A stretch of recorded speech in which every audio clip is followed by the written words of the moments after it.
Muy buenas noches para amados hermanos y amigos que a esta hora en esta transmisión nuevamente del día martes. Agradecemos a Dios por darnos nuevamente la oportunidad de estar transmitiendo por este medio y de esta manera.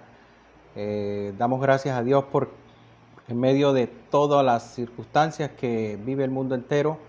La Iglesia del Señor puede al menos mantenerse conectada a través de este medio. En 3 minutos específicamente estaremos dando inicio entonces a la enseñanza. Por ahora vamos dando unos minuticos para que algunos hermanos que van llegando se vayan conectando. Vamos dando espera entonces a esos hermanos que se están conectando y puedo saludarlos a todos. A veces no alcanzo a verlos porque pasa muy rápido allí, pero estoy saludando al hermano Jairo Malo. Bienvenido, mi hermano Jairo. Me alegra que esté nuevamente conectado con nosotros. Gracias a Dios por su vida. El hermano Ubaldo Aldana, la familia Aldana Payares, también les saludamos y esperamos que puedan compartir con algunas personas, algunos amigos esta transmisión y se más a esta transmisión y puedan escuchar este mensaje que tenemos para ustedes de parte del Señor esta noche. El hermano Ubaldo entonces también se acaba de conectar. Doyler San Juan en Los Patios, Cúcuta. Bienvenido, hermano. Mi hermano Omar Figueroa, un abrazo, hermano. Buenas noches también para usted. Qué bueno que esté en este momento conectado a esta transmisión.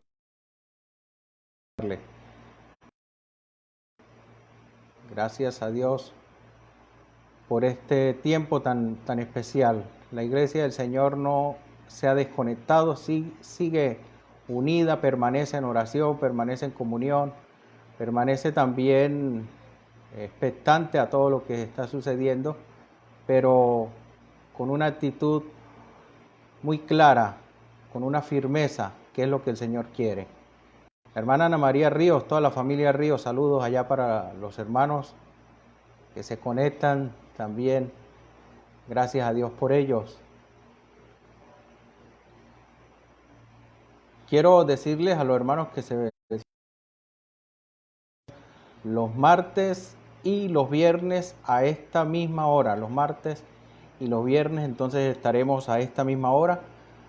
Estaremos transmitiendo un mensaje de parte de Dios para todos. Hermana Zenaida Lozano en Cúcuta también se conecta, hermana. Nos alegra que esté conectada con nosotros también.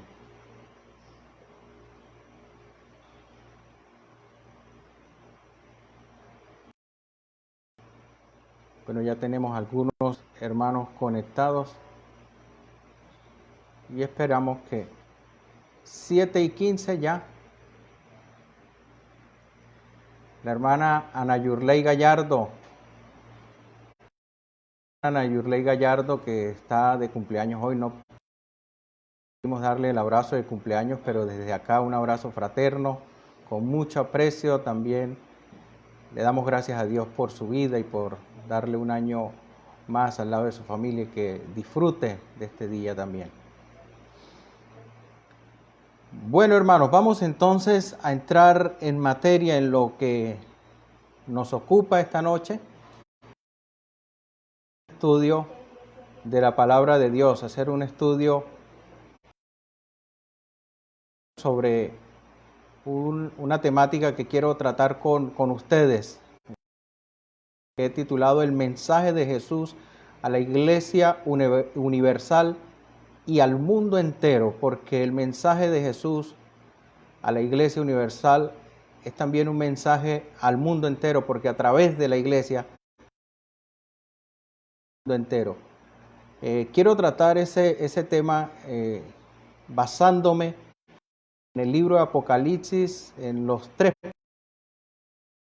capítulo 2 y capítulo 3, donde se le da un mensaje de parte de nuestro Señor Jesucristo a las 7 iglesias de Asia Menor de Apocalipsis. Entonces son esas 7 iglesias de Apocalipsis. Vamos a estar viendo una de esas iglesias, sacar algunas aplicaciones, vamos a ver algunas características, vamos a ver algunos detalles de iglesias y vamos a extraer entonces una enseñanza muy oportuna para nosotros en estos tiempos y en estos días. Vamos entonces a iniciar este estudio saludando también a los hermanos que han llegado, la hermana María del Rosario, bienvenida, y otros hermanos que se están sumando y otras personas, esperemos que lo vayan haciendo en este tiempo. Quiero empezar diciendo que las iglesias que se describen en Apocalipsis capítulo 2 y capítulo 3 y a las cuales el Señor les envía un mensaje directo, fueron iglesias reales en el tiempo y que tenían estas características dadas sus condiciones geográficas, culturales, sociales y espirituales.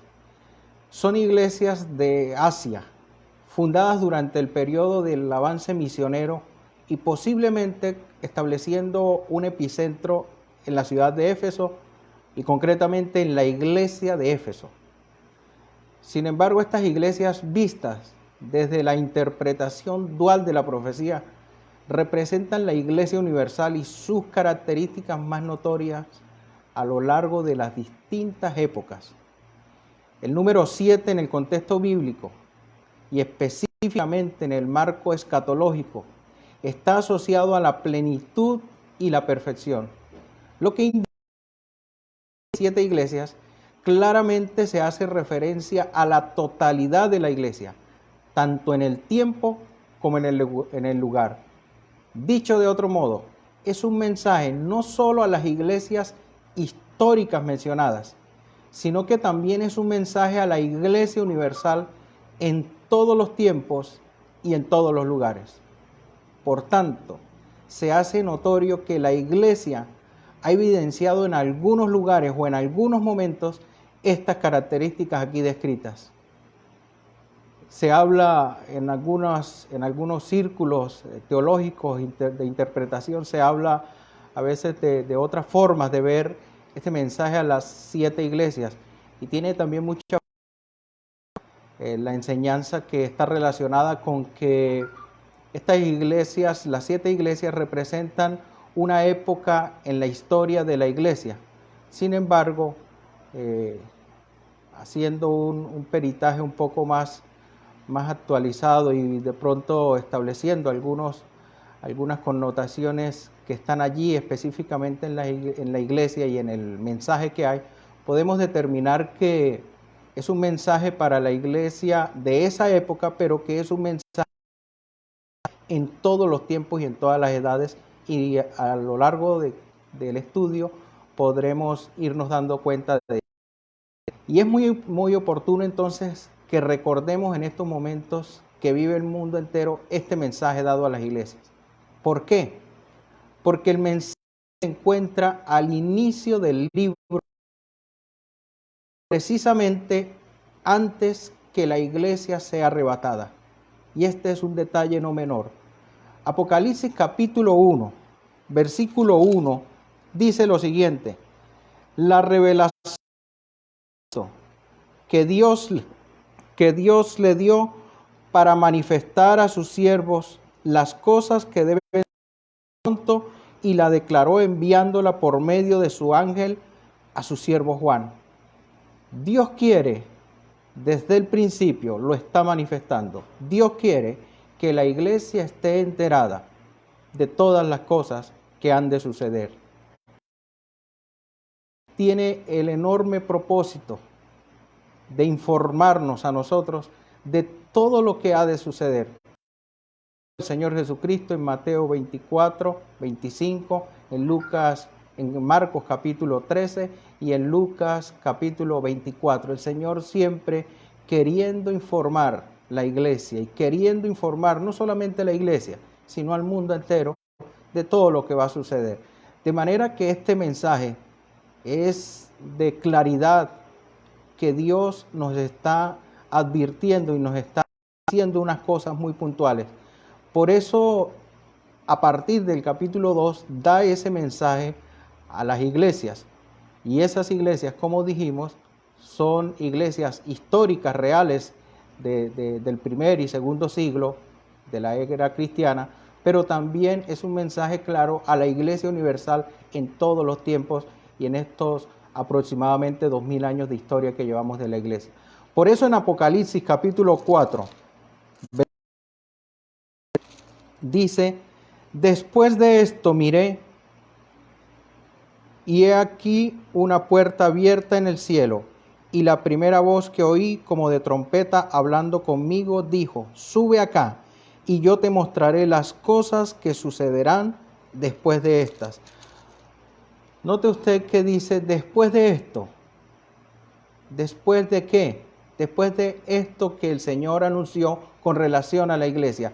Y después de esto dice: sube acá y yo te mostraré las cosas que sucederán después de estas. Lo que indica que el Señor claramente está estableciendo como dos periodos bien distintos. El primero, lo que sucede alrededor de la iglesia, y el segundo dice: después de esto te voy a mostrar. ¿Y qué es lo que demuestra el Señor? Lo que demuestra el Señor a su siervo Juan es concretamente un mensaje con relación a los juicios que han de venir sobre el mundo entero. Y a partir de este capítulo, a partir del capítulo 4 y hasta el capítulo 19, no se vuelve a mencionar a la iglesia. Solamente en el capítulo 19 es que nuevamente se menciona a la iglesia, después que ha sucedido Apocalipsis 17 y Apocalipsis de la caída de Babilonia, la gran ciudad que representa ese poder mundial que domina y que controla el mundo político, social y financieramente. Y a partir de ese instante, de ese momento, entonces vuelve en el capítulo 19 a mencionarse la iglesia. Y esto lo vengo repitiendo bastante los últimos días, para que nosotros entendamos y tengamos claridad absoluta que lo que sucede es que Dios envía, y anterior a los juicios que han de venir. Y cuando terminen esos juicios, vuelve la iglesia a aparecer, pero ya viene porque está con Cristo. De manera que donde estaba la iglesia, ha estado con el Señor, y gloria a Dios por eso. Ahora, ¿por qué es necesario comprender todo esto? Porque se hace necesario comprender que el mensaje del primer siglo a las iglesias es también un mensaje de parte de Dios a la iglesia hoy. Un mensaje que debe ser tenido en cuenta, puesto que Dios quiere hacer algunos ajustes en su iglesia antes de venir por ella. Y ese es uno de mis objetivos con este estudio. Es por esta razón que deseo que juntos hagamos este recorrido y logremos identificar qué tipo de iglesia somos. Cada una de esas iglesias tiene unas características que la distinguen. La pregunta es: ¿con cuál de esas iglesias nos podemos nosotros identificar como iglesia? O una pregunta más personal: ¿qué tipo de iglesia soy? ¿Qué tipo de iglesia soy? Y lo va usted a descubrir a lo largo de este estudio. Vamos a leer Apocalipsis capítulo 2, versículo 1 al versículo 7. Dice la palabra del Señor. Apocalipsis capítulo 2, versículo 1 al versículo 7. Espero que tengan allí a la mano sus Biblias. Dice: escribe al ángel de la iglesia en Éfeso, el que tiene las 7 estrellas en su diestra, el que anda en medio de los 7 candeleros de oro, dice esto: yo conozco tus obras y tu arduo trabajo y paciencia, y que no puedes soportar a los malos, y has probado a los que se dicen ser apóstoles y no lo son, y los has hallado mentirosos. Y has sufrido y has tenido paciencia, y has trabajado arduamente por amor de mi nombre, y no has desmayado. Pero tengo contra ti que has dejado tu primer amor. Recuerda, por tanto, de dónde has caído y arrepiéntete, y haz las primeras obras, pues si no, vendré pronto a ti y quitaré tu candelero de su lugar, si no te hubieres arrepentido. Pero tienes esto, que aborreces las obras de los nicolaitas, las cuales yo también aborrezco. El que tiene oído, oiga lo que el Espíritu dice a las iglesias. Al que venciere, le daré a comer el árbol de la vida, el cual está en medio del paraíso de Dios. Este es el mensaje que tiene el Señor, y la primera iglesia que aparece es la iglesia de Éfeso. La ciudad de Éfeso era posiblemente la ciudad más importante del Asia Menor. Su intensa vida comercial y económica y su ubicación geográfica la situaban como un punto de referencia importante en toda la región. Fue sede del ministerio apostólico de Pablo, y posteriormente allí también se creó el apóstol Juan. Esta es una iglesia que ha conservado una sana doctrina con mucha paciencia y sufrimiento, porque la sana doctrina es sufrida, pero ha caído en una especie de enfriamiento que le impide conservar vivo el fuego del primer amor. Ahora vamos a responder 4 preguntas para identificar bien esta iglesia. Y eso lo vamos a hacer con todas las iglesias que vamos a estudiar. ¿Cómo se presenta Jesús a esta iglesia? ¿Cómo se presenta Jesús a esta iglesia? Y en el versículo 1 podemos encontrar que dice: escribe al ángel de la iglesia en Éfeso, el que tiene las 7 estrellas en su diestra, el que anda en medio de los 7 candeleros de oro, dice esto: yo conozco tus obras y arduo trabajo y paciencia. Y continúa diciendo el Señor acerca del conocimiento que Él tiene de la iglesia. No vamos a entrar en detalles y no vamos de pronto a tratar de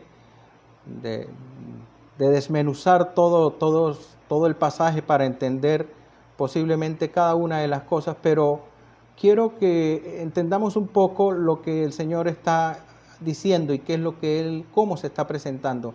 Y es que Jesús se presenta como el que tiene autoridad. Todo eso que dice en el versículo 1 se resume en que Jesús se está presentando como el que tiene autoridad, el que tiene gobierno y señorío, pero al mismo tiempo se presenta como alguien que está presente en la iglesia, y eso le permite conocer bien a la iglesia. Note que la expresión en el versículo 2 dice: yo conozco tus obras. Concretamente, el Señor se presenta como alguien que conoce perfectamente a su iglesia. Y este es un aspecto que debemos recordar bien de Jesús. Jesús es el Señor de la iglesia y conoce muy bien su iglesia. De manera que todo lo que sucede en relación a la iglesia es de su pleno conocimiento y control. Y eso nos debe llenar de tranquilidad y confianza. Si Cristo es Señor de la iglesia y la conoce, nada debe preocuparnos. Para estos días muy oportunos, ¿cuál es el Señor de la iglesia? Cristo. Y si Cristo es Señor de la iglesia, Él es soberano y controla todo. Pero además, también Jesús conoce su iglesia. Y la iglesia es su amada. De manera que Él no va a permitir que nada que haga daño a la iglesia suceda. Y lo que permite Dios en nuestras vidas tiene propósitos maravillosos, lo que Él permite en cada uno de nosotros y lo que permite que suceda a la iglesia. Pero Él va a estar allí siempre, guardándola y cuidándola, porque es su iglesia y la conoce bien. Eso es lo maravilloso de cómo se presenta Jesús a la iglesia. Pero hay otra cosa también. La segunda pregunta que podemos responder y resolver aquí: ¿cuáles son las características de esta iglesia? Y vamos a ver algunas características de la iglesia. Dice el versículo 2, yo conozco tus obras y tu arduo trabajo y paciencia, y que no puedes soportar a los malos, y has probado a los que se dicen ser apóstoles y no lo son, y los has ya hallado mentirosos, y has sufrido y has tenido paciencia, y has trabajado arduamente por amor de mi nombre, y no has desmayado. Ahora, en primer lugar, podemos reconocer que esta es una iglesia activa. Una de las primeras características. Dice, yo conozco tus obras y tu arduo trabajo. Es una iglesia activa. Y es una característica que implica que hay evidencia de buenas obras y una preocupación constante por estar involucrada en asuntos que muestren esa labor social dentro y fuera de la iglesia, tan importante y oportuna. La iglesia debe estar siempre dispuesta a eso. Un buen y una mano dispuesta a ayudar siempre solidariamente. Muy pocas personas reconocen la labor social que hace la iglesia en la conservación de la sociedad.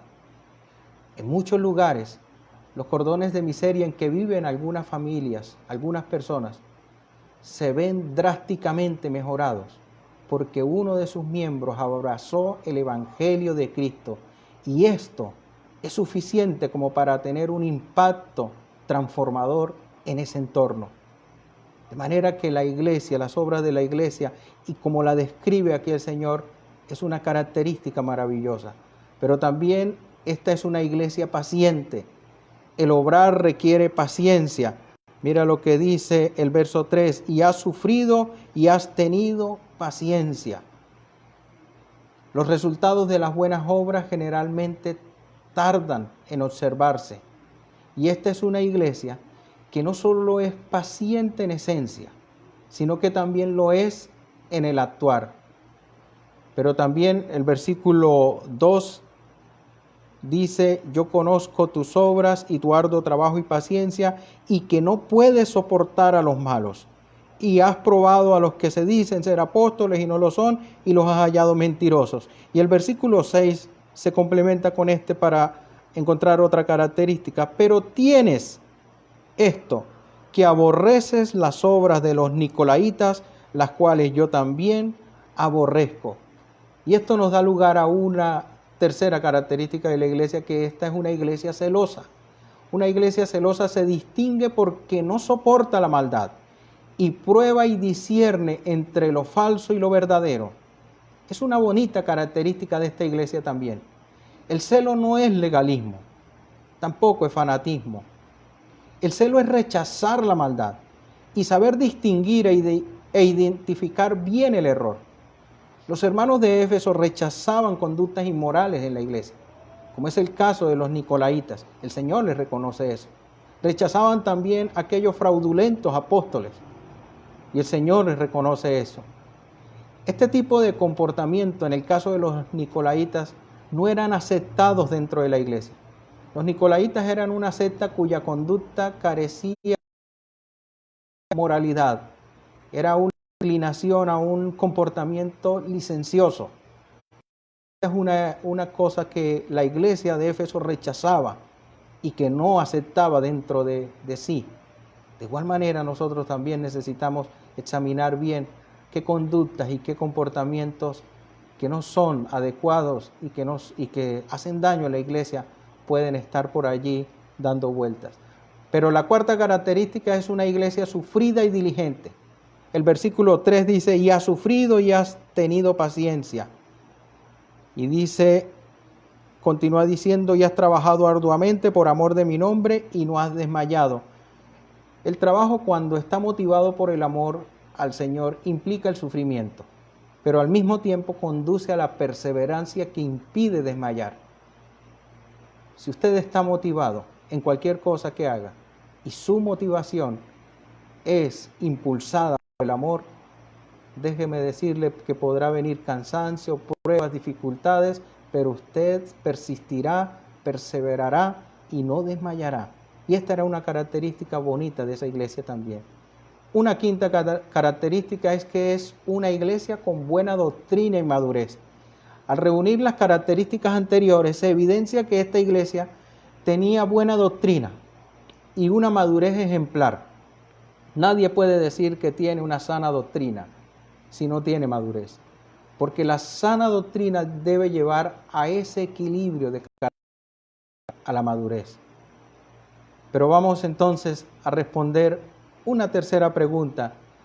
¿Y cuál es el mensaje concreto a esta iglesia? ¿Qué es lo que el Señor, después que se presenta, después que dice el Señor las características de la iglesia, Él quiere dar un mensaje concreto a la iglesia? ¿Cuál es ese mensaje? Después de hacer un reconocimiento a la iglesia, el Señor, claro, es un llamado al arrepentimiento. ¿Y cuál es la razón? Habían dejado su primer amor. Mira lo que dice el verso 4. Pero tengo contra ti que has dejado tu primer amor.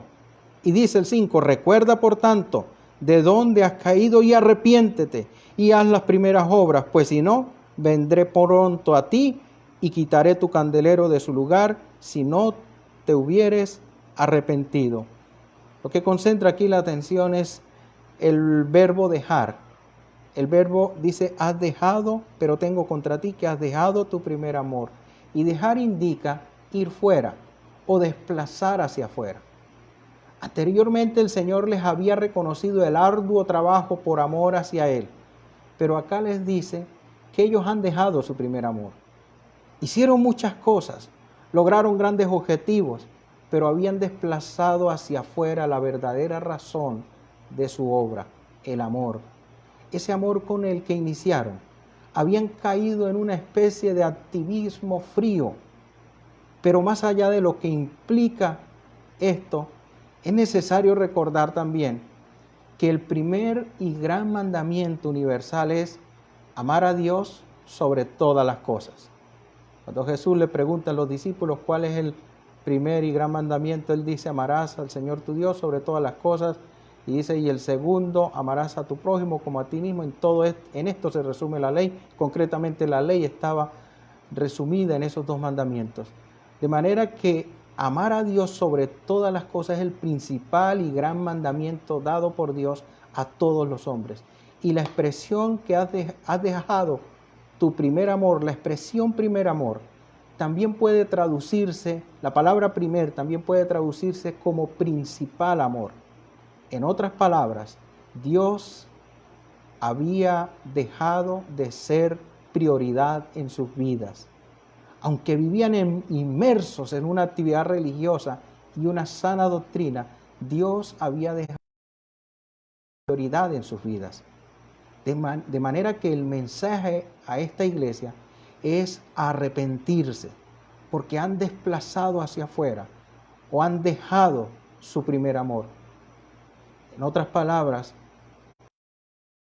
era lo principal en la vida de esta iglesia. Ahora esto me lleva entonces y nos lleva a responder una cuarta pregunta. ¿Y qué implicaciones tiene este mensaje para todos hoy? Lo que le sucedió a la iglesia, el mensaje que hay concreto de la iglesia, ¿qué implicaciones tiene este mensaje para nosotros hoy? Acá tenemos la iglesia de Éfeso. Ya la hemos visto panorámicamente. Buena doctrina, trabajo y actividad constante, celosa, madura, pero ha olvidado un detalle muy importante, la prioridad. ¿Y cuál es esa prioridad? Dios.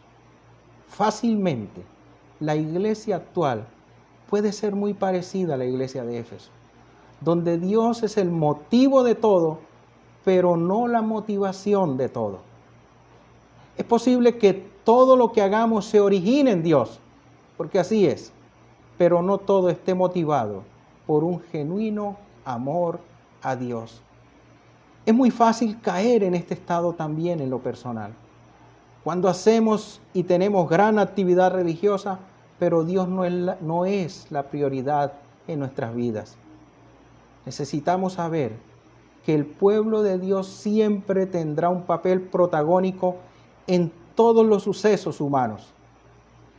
En el Antiguo Testamento nosotros Antiguo Testamento y toda la historia del mundo antiguo gira en torno a la relación de Dios con una nación, con la nación de Israel. Ahora en estos tiempos y después en la era cristiana, toda la historia de la humanidad gira en torno a la relación de Cristo con su iglesia.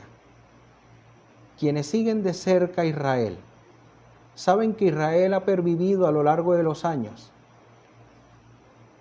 y que ha pasado por cosas prácticamente bastante terribles. Sin embargo, el trato de Dios en este tiempo es con la iglesia. Todo lo que sucede en el mundo entero está relacionado con el agente protagónico más importante establecido acá en la tierra, o el ente más importante establecido acá en la tierra, que es la iglesia. Dios no tiene dos pactos. La iglesia hace parte y es parte vital e importante del pacto establecido por Dios a través de la obra redentora de Cristo. Y es ese pacto el que está vigente y es ese pacto el que continuará hasta la eternidad. De manera que los principales propósitos de Dios con todo esto que está sucediendo están relacionados con la iglesia. Y uno de esos propósitos grandes de Dios en estos momentos es llamarnos a una reflexión profunda, eficiente y rápida, porque el tiempo es breve sobre nuestra misión en la tierra. Las redes sociales están cargadas de explicaciones científicas, teóricas, de una y otra cosa, de gente que se propone investigar qué es lo que está sucediendo y qué está pasando. Pero nosotros necesitamos entender que el entorno de lo que vivimos es un escenario acomodado porque Dios realmente lo que está obrando es en la iglesia. Dios está actuando directamente en la iglesia, que es lo que a Él le interesa. No quiere decir que no le interese el mundo entero, claro que le interesa, pero Dios a través de la iglesia llama al mundo entero a arrepentimiento. Teníamos planes, teníamos proyectos locales, planes de trabajo trazados para seguir creciendo, pero Dios nos ha dicho, cierren las puertas, entren en sus casas, cojan sus Biblias, oren, canten, y dentro de algunos días los quiero de nuevo fuera, pero esta vez diferentes. Si este confinamiento no nos lleva a cambiar nuestras prioridades y dar el primer lugar a Dios en nuestras vidas, es posible que no tengamos otra oportunidad como esta de hacer un alto en nuestro camino y reflexionar profundamente. A muchos amigos que me ven en este instante, también quiero decirles algo. Dios te creó a su imagen y semejanza. El pecado intenta destruir eso que Dios ha querido hacer en tu vida y Dios te está llamando a que le reconozcas y reconozcas en Él o lo reconozcas como tu primer y principal amor. Con seguridad que muchas personas hoy están decidiéndose por Dios, pero asegúrate que sea una decisión real y que perdure en el tiempo y puedas disfrutar de lo maravilloso que es tener a Dios como lo más importante en el orden de prioridades en tu vida. Amigo, el primer y gran mandamiento es amar a Dios sobre todas las cosas. Y Dios no dice esto porque necesite eso para ser Dios. Lo dice porque nosotros lo necesitamos. Date la oportunidad de intentarlo. Acércate a Dios. Él te está llamando. Aprovecha tú también esta maravillosa oportunidad. Que el Señor nos bendiga y que el Señor nos permita y derrame su gracia sobre cada uno de nosotros y nos permita continuar en esta meditación. Vamos a orar y quiero hacer una oración por todos ustedes que han estado pendientes de la transmisión. Quiero hacer una oración también por la Iglesia Universal. Quiero hacer una oración también muy sentida por todos los pastores que están siendo instrumentos del Señor, predicando de distintas formas en distintos lugares. Y quiero hacer una oración también y recordemos a todas estas personas que sufren. No quiero que sufren por esta situación. No quiero generar alarma ni pánico, ni mucho menos, pero sí quiero decir una realidad. El mundo después de todo esto no volverá a ser el mismo. Y es posible que tengamos que hacer algunos cambios y algunos ajustes en nuestras vidas. Así lo va a ser. Pero que el verdadero cambio y el verdadero ajuste sea una firmeza y una verdadera y auténtica comunión con el Señor, con Dios, con tu Creador. Vamos a orar. Padre bueno y Dios eterno, te doy muchas gracias por este tiempo tan especial que nos has dado, por este momento, Señor, y oportunidad que nos das para meditar en tu palabra y poder ver estas cosas maravillosas, Señor, que tú tienes para decirnos a nosotros.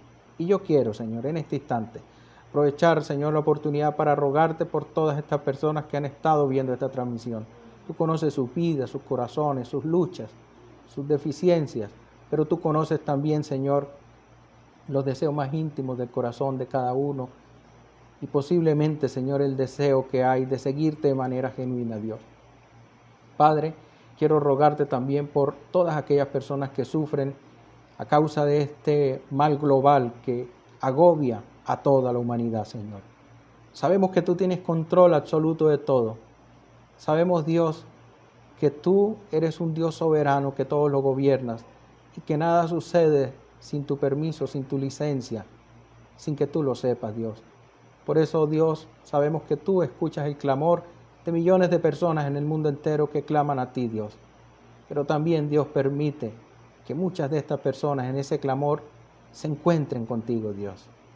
Que esta dificultad, que este problema de salud sea la mayor oportunidad para que muchos encuentren una salud definitiva en sus vidas, en su alma, y puedan ser libres también del virus mortal que hay, que es el pecado, Señor. Padre, te ruego también por todos los pastores y las iglesias en los distintos lugares donde tú les has puesto, para que ellos sigan firmes y valientes predicando tu palabra y que el respaldo tuyo y tu presencia esté con cada uno de ellos, cada uno de nosotros, Señor. Gracias, Padre, por tu misericordia. Y sabemos, Dios, que tú vas a guardar a tu pueblo y que tú vas también, Señor, a cuidar y a proteger a todo aquel que teme a ti, a todo aquel que persevera en un pensamiento diario y continuo en ti, Señor. A ti sea gloria y honra y alabanza, en el nombre de Jesús. Amén y amén. Bueno, muchas gracias a todos los que estuvieron allí pendientes. Quiero saludar ya al final a la hermana Amiris Pérez, la familia Ríos Pérez, el hermano Rodrigo, Darlene Sánchez, también que está conectado y que nos está viendo. Invitarles para el próximo viernes, 7:15 de la noche. A las 7:10 iniciamos la transmisión y a las 7:15 entonces iniciamos ya la enseñanza. El próximo viernes vamos a estar estudiando y vamos a estar viendo la iglesia de Esmirna. La iglesia de Esmirna, que también tiene unas características y un mensaje importante. Dios les bendiga a todos, Dios les guarde, cuídense mucho, sean obedientes a lo que dicen las autoridades y que el Señor nos permita vernos prontamente. Saludo a todos. Dios Marangarita también que se conecta. Dios les guarde a todos. Mil gracias.